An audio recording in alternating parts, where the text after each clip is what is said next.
instinctively say next? What would you say? Tell us about yourself. That's a broad question. I'm gonna give you a tip right now, and that every question you get asked on a podcast needs to be centered around the reason you're there. Your book, for instance. Every question you answer needs to be centered around your reason for being there, like your book. Okay. So here we go. Tell us about yourself and how you show up in the world, Lonnie, says Michael. Okay.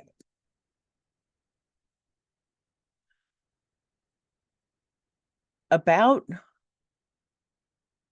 2 years ago, Michael, I was sitting in my living room. It was midnight, wintertime. I was surprised at the lights that came through. My living room lit up red, flashing red, and I'm in the front. So I quickly ran to the window, like, what's going on? Man, I saw a fire engine come in and go to the left. I saw another one come in and go to the right. Boom, boom, boom. 10 fire engines. I counted them. I mean, everything was lit up red and the place was a chaos. Oh my God. So I went running out of my house, my apartment. I'm in an apartment. There's steeped, it's stepped kind of apartments.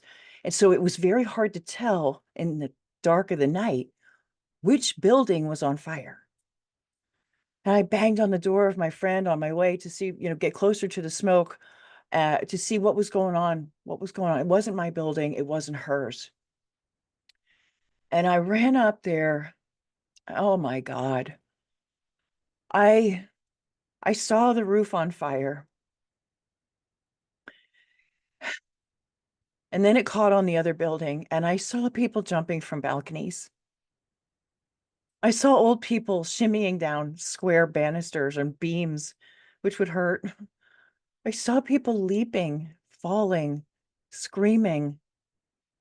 It was awful. It's what can you do? What can you do? And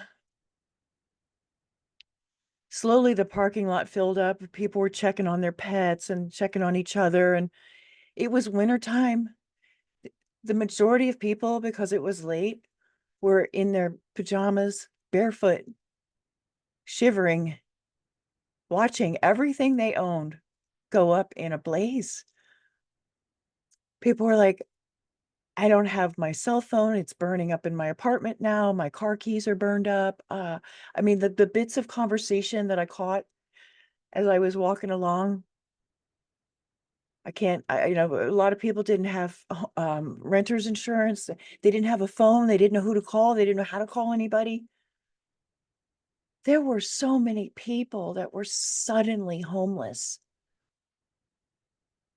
It was so sad.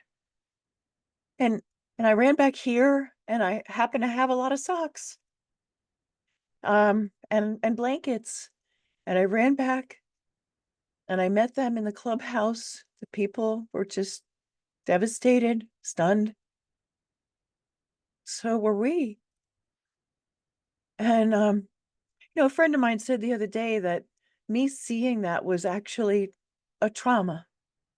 And I agree. I mean, it's still so vivid in my mind. And I had to find a way, Michael. I had to find a way to help other people, to tell other people, because uh, you don't want to start your life over barefoot in your pajamas. So I had to find a way to alert the people and help them prepare. And so I wrote in this anthology in Rattled Awake, in volume 5, you can find my chapter. And I wrote out all the things to get together, the things you wouldn't think of, and how to pack them. Like put your first aid kit on top. These are things I've learned over the last few years. And I had to find a way to tell people, because action alleviates anxiety. And by doing something about it, for all the people that are listening, I hope that you'll check out that chapter. It's a quick read, and It's well worth it because I figured out if you do the things that are in there, you can escape your home in under 3 minutes and have what you need with you. That was my goal. That's why I'm here.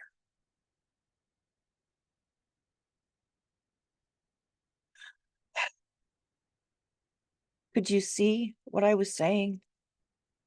Could you feel? You want to use paintbrush words. You want to illustrate how you feel. You want your story to come to life. Podcasts didn't used to have video. They used to be only audio. So you really had to be a great storyteller. Now we have some video, but still the point is what comes out of your mouth. It's what they hear, it's what they feel. This is how you open strong. The typical person will say, "Thank you for having me. It's lovely to be here." Save it. Don't. There's a statistic that says podcast listeners have a 5 to 8 second attention span. They've got other places they can go listen. Don't waste valuable time. Before you hit live with your host, thanks for having me. You don't have to say your name again. He doesn't have to say it. Just roll right into a story. Now, the reason that this would matter to Michael's audience is because the show is called Survival Instincts. And everybody needs to have a bag ready. And I mean that. This is not a made up story. So, when I was naming this chapter, I thought I could get your attention, dear reader, by saying, calling it fire, fire. And then I thought, no, people will think they know what it's about. And I really looked deeper and have incorporated this question into the training that I do for Rattled Awake writers. And I ask, what are you selling? Are you selling hope? Are you selling confidence? Are you selling what are you selling? And then this isn't about being a pitch man, but you're selling something. Your storytelling is story selling. And so I chose to call my chapter Peace of Mind, because that's ultimately what I was selling. Because I have that bag right there. And I have the shoes ready, and there's some in the car. These are things everybody should be doing, because reasons for evacuation, we'll never know. But when it happens, you could be ready. And that's what I want for you. And when it comes to talking on podcasts about these things, it's how you feel, why it matters to you will come through. But you can, if I were to do this show, this story on a different type of podcast, I would find it different words. Yeah. Maybe if you called it a spiritual podcast, I might find things like, we never know what's in our karma or future. You understand. You can change the angle and still express the message. And that's what I love doing, is helping people do that. And the message I have here, which I would have said on the air, is don't be scared. Be prepared.